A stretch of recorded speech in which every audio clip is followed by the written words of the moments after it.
Hey guys, WhiteFox1225 here with a really important video. I don't want to say it's an exciting video, but it definitely is really important. ESO is going by to play on March 17th, 2015. So the rumors were right. ESO is changing payment models. So in this video, I'm just going to go over everything you guys need to know about the change. Pretty much all the details that we have about the new payment model. Then we'll be going to consoles and talking about the new trailer a little bit. Well, let's just get right into it. ESO is going buy to play. So if you guys don't know what buy to play is, it's a payment model that some MMOs use. Guild Wars 2 uses it. It's a payment model where if you don't own ESO already, you would go to the store, you'd buy this new Elder Scrolls Online Tamriel Unlimited, which is basically what they renamed the game. And so you buy this and you can play for free until the end of time. But they are going to keep coming up with the updates that you can buy optionally, and we'll talk about that in a little bit. If you already own ESO, you don't have to do anything. You could not even have a subscription fee. You could just play for free, like I said, for the end of time if you already own the game. And if you don't, you would have to go and buy ESO Tamriel Unlimited, which again, I think they kind of renamed the game, which I think is really weird, but I'll give you guys my opinions later. Right now, I just kind of want to give you guys the facts. So you can just buy the game once and you're done. You never have to play again. But there is an optional subscription fee called ESO Plus. So what ESO Plus is, it's basically an optional member or optional subscription fee, and it gives you three things. It gives you a 10% bonus to XP, gold gain, crafting, research, and inspiration, which is the new thing coming in the champion system. It gives you access to all of ESO's DLCs, which they're now calling them, which is basically the content update. And you know, it's not definite we're going to get that every month anymore. And an allotment of crowns for you to spend in the new in-game crown store. And yes, there is a cash shop coming to ESO, which is really disappointing, and I'll talk about that later. I'll give you guys my opinion on all this stuff later. I just kind of want to talk about it right now. But you'll get crowns to spend, which is basically in-game currency that you actually have to pay real-life money for. So you'll get all of that with your membership to ESO Plus for $15 a month. Now, if you already have an ESO membership that's going on, maybe you have like 6-month time, or you have a reoccurring membership, that you don't even have to do anything. That's just going to transfer over to an ESO Plus membership. So say you have a reoccurring membership, you don't have to do anything and you'll get this ESO Plus. So it really is basically an optional subscription fee, just it's not necessarily going to come out with new content every month, and you also get this new stuff like an XP bonus and stuff like that, and I'll talk about why I hate that so much later. But like I said, I kind of just want to give you the guys facts first. Also, with your ESO Plus membership, you can buy it in a 30-day period, 90-day period, or 180-day period, and it starts at $15 for the 30-day period, and then it gets cheaper, obviously, as you go on. You buy the months in bulk. Now, if you choose not to buy the ESO Plus membership, you can still buy the DLCs. You just have to buy them separately in the Crown Store, which, again, is the new cash shop. You can buy those with crowns, which is just the currency that you buy with actual money, and I'm sure they'll probably cost, like, $12 or something like that. Probably not the full $15, but they will probably cost $12. And what these DLCs are is, like I said, basically just regular updates. So one, I'm sure, will be the Imperial City. Actually, the Imperial City will come before this. One will probably be spellcrafting. One will be the new Adventure Zone. One will be the new PvE Zone. I'm sure one will be the Thieves Guild and Dark Brotherhood, and all of that stuff. So you'll have the option of buying that even if you don't have an ESO Plus membership. So now let's get into what I really hate about this announcement, which is the Crown Store. Basically, like I said, the cash shop. So you can spend crowns in the in-game Crown Store to get unique mounts, special vanity pets or exotic vanity pets, a variety of fun costumes for your characters, and convenience items like health potions and soul gems. Now, crowns, like I said, is the in-game currency. You have to buy with real, actual money that you earned. It's not in-game. It's like you're giving them cash, and they're giving you these crowns to spend in-game. Now, one thing I hate about free-to-play MMOs, not that ESO is completely free-to-play at this point, is that it ends up turning into buy-to-win. And that's what I'm afraid with ESO. Now, some of these things like unique mounts, special vanity pets, and a variety of fun costumes, that's not going to give you an advantage in the gameplay. But also, one thing that sucks is, well, what if I'd rather that mount be a quest reward, or that vanity pet be a quest reward, or, the costume be something I get for getting to the next veteran rank, I wish those things were just in the game instead of me actually having to buy them. But you know what? I'm willing to go with it because I get that they're changing payment models. They need a cash store. One thing that really gets me a little upset is the health potions and soul gems, because those do give you a 1-up in PvP, especially health potions, because, if especially in PvP, like people use those potions all the time, and if you don't have enough of them, you have to buy them with your gold, or you have to get them through questing and killing bosses.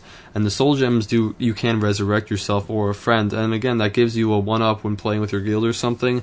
So, it's not really just giving you a huge advantage, but it is still a little advantage. If, let's say, you have so much money to throw at this game, you can just buy unlimited amount of soul gems and just resurrect everyone around you, which does kind of suck, and it's not that big of a deal. It's not like they're selling like veteran rank 10 armor for new players, it's not like they're doing that, but it's still a little bit pay to win, not really, but it's still, it rubs me the wrong way. That's kind of what I'm trying to say, I guess. So the crowns that you get with your ESO Plus membership, you get 1,500 for 30 days, 4,500 for 90 days, and 9,000 for 180 days. I have no idea what one crown equals in dollar amount. I really can't even speculate on that. They haven't said anything. But I'm sure like a new mount will cost something like, it could cost $15. I know the Palomino horse did. I'm sure the vanity pets will cost like $6. Basically what they're counting on with the cash shop is these new players coming for the buy to play saying, well, I want a sparkly horse, so I'm going to buy it, One thing I would really ask the people at ZOS do is just to respect the community, respect the game, and not put like a sparkly unicorn in or like a giant frostbite spider that you can ride. I want them to all be horses. I want this game to stay lore friendly. Otherwise, it's truly lost its way and it's lost its soul as an Elder Scrolls game. If they have horses, I don't mind. Even if they had something a little different, I just don't want a sparkly rainbow horse that shits rainbows, riding around Tamriel. I just don't really want to see that. I really hope that they, stay lore friendly, and also I hope they respect that the costumes. Like, I know they're gonna try to make some sick looking stuff, but I don't want someone to look way cooler than me. When I've spent like 600 hours in game, and this person just got here, but had like $20 to spend in the cash shop. I hope they kind of respect that too. But the cash shop obviously is not something that I'm excited for. I know it's something, the Shoddy cast way back when feared about this game, and now it seems to be coming true kind of when they're changing payment models. I just really hope this game, one, doesn't go buy to play, and they, stay true to the lore. Now, obviously, I'm going to go into my opinion a little bit here. This isn't ideal. I didn't mind the monthly sub fee. I was an advocate for the monthly sub fee for a while, and, it going buy to play really kind of hurts me a little bit. I'm so glad it didn't go free to play. That would have been like the end of the world for me, because free to play games just kind of spiral kind of into the garbage, and just they're not really worth playing after a while, because the community isn't as strong, because people who just want to play a free to play game, they don't really want to pay for it at all. They don't really care about the game enough to do that, and they don't really, it ends up being, like I said, pay to win. Who can throw the most money at the company to get the best stuff, and that's obviously not what I want for Elder Scrolls Online. I always loved the Elder Scrolls Online, and I still do. I'm still going to play it even after March. I'll always buy the DLCs and play them. I just really hope that they don't lose their way with this. It's not all bad. We're going to get a lot of new players, and it's going to help with some of the population problems ESO might have been having. They never can with the numbers. But I'm sure ZeniMax didn't do this just for fun. I'm sure they were either struggling financially, or, they just thought ESO wasn't having enough players, because, the PvP campaigns, Thornblade is the only one, always populated. So I'm sure they did this for a reason.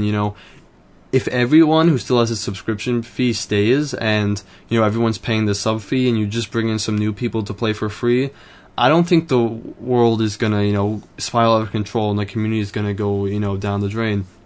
I think that still, ESO is still there, and it's still salvageable. I don't think it's the end of the world for ESO. I'm still going to play. I know on Reddit lots of people are saying, well, this isn't even that bad, because it's not that bad. This is a subscription model that a lot of people thought ESO was going to go with, and I wouldn't even be that upset if they went with it. We're still going to get the content, maybe not as regularly, hopefully as regularly, but we don't really know at this point. The only bad thing is, like I said, the cash shop, which isn't even that bad, because you're just going to buy items and stuff, and that's pretty much really the only downside I see about this right now. Obviously, I don't know, I can't see the future, I don't know what problems is going to arise from it, but it doesn't seem that bad. We're still going to get the content, and, the community can still stay, and you can still pay the sub fee and get all the rewards. Now, I don't love the whole 10% increase in XP and stuff, even though I'm going to pay that. It's just more, you pay for, better stuff, and, you get more gold and you get more XP. I know they're trying to reward the players who have the sub fee, but, I don't love the fact that I'm going to pay money and I'm going to get a little bit of an XP boost for the people who over the people who don't. I'm not a huge fan of that. Even though I am going to do that, I don't like the whole, pay to win, like I always say. I don't like the whole pay to win system. Not that that is pay to win, and it's a thing lots of MMOs do to encourage people to join the game or, get a membership. So it's not a new thing. I just don't really like it that much. But with all this being said, as I said before, I don't think ESO is dead. I'm not saying the community is dead. I think the game is still very much alive, and this new plan might even breathe more life into the game. I'm planning on staying. I played Guild Wars before I played ESO. I probably played that game. I didn't play as much as ESO, and I didn't like it as much as ESO, but that was a buy-to-play MMO. You never had to pay a subscription fee. There wasn't even a membership option for that game, and they just had updates come out for free every once in a while, and they did have a cash shop, and that was an MMO I liked, and it's an MMO that still has a strong community, so I'm hoping that that can stay with ESO. I'm not saying this is the end of days, because I don't think it is. I think it's really maybe even a new beginning for ESO with lots of new players and a huge population, and I hope that's the way it stays. I know ZeniMax didn't do this easily, and I kind of have to respect the decision and hope this goes, I hope this is all good. But, I'm going to still play ESO. I encourage you not to just cancel your subscription fee because you think this is like the end of days for the game. Because I definitely don't think it is. I think the community can definitely stay strong. And this could even, like I said, be a new beginning to ESO. As long as they, are really strict with the lore and the cash shop, keeping that, everything, not too bad. I think it could be really good for the game, actually. So moving on, let's talk about the console release because that is some more news we got. Now, ESO comes out for the PlayStation 4 and the Xbox One on June 9th, 2015, and again, it's called Tamriel, or Elder Scrolls Online Tamriel Unlimited, which is basically, like I said, what they renamed the game for some reason. I have no idea. But you do need an Xbox Live or an Xbox Live Gold or PlayStation Plus membership to play the game.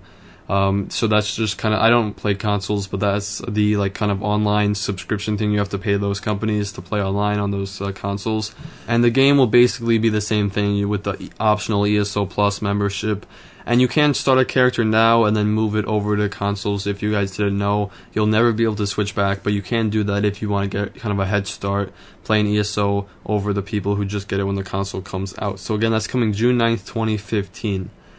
Other than that, guys, there was a new trailer called 3 Fates that's out. Yeah, it's pretty sick. Another one of those cinematic trailers that's playing right now as you guys watch this video, and I'll put a link in the description to see the video with sound and stuff like that. So thank you guys for watching. As I said, I think I'm not going to stop covering ESO. I'm still going to play ESO. I'm still a fan of ESO. We'll just have to see where this takes us, in these kind of weird times. I'm definitely going to be covering ESO extensively. Anytime there's news like this, I'm going to definitely come out with a new video. So thank you guys so much for watching, and I'll see you in the next one.